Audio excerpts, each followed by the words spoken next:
Quick recipe with রুচি hot tomato sauce. আজকের recipe noodles নেস।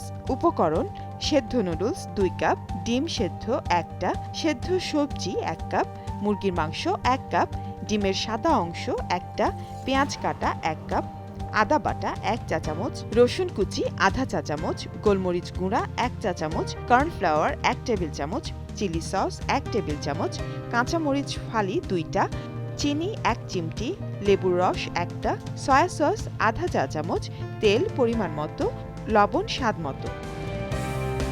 প্রস্তুত প্রণালী: প্রথমেই মুরগির মাংসে ডিমের সাদা অংশ, লবণ, গোলমরিচ গুঁড়া, আদা বাটা দিয়ে ভালো করে মেখে ম্যারিনেট করে নিন। এবার কড়াইয়ে তেল দিয়ে ম্যারিনেট করা মাংস ভেজে নিন। এখন অন্য একটি কড়াইয়ে তেল দিয়ে রসুন কুচি ভেজে তাতে মাংস, পেঁয়াজ ও সেদ্ধ সবজি দিয়ে নেড়ে কাঁচামরিচ, চিলি সস, সয়া সস, লেবুর রস দিয়ে নেড়ে কর্নফ্লাওয়ার গোলা পানিতে দিয়ে ঘন করে নামিয়ে নিন। এরপর নুডলস কর্নফ্লাওয়ারে মেখে চামচের মধ্যে নুডলস দিয়ে আরেকটি চামচ দিয়ে চেপে গরম তেলে ভেজে নিন। ভাজা হয়ে এলে এর মধ্যে রান্না করা সবজি ও সেদ্ধ ডিম দিয়ে পরিবেশন করুন রুচির হট টমেটো সস দিয়ে।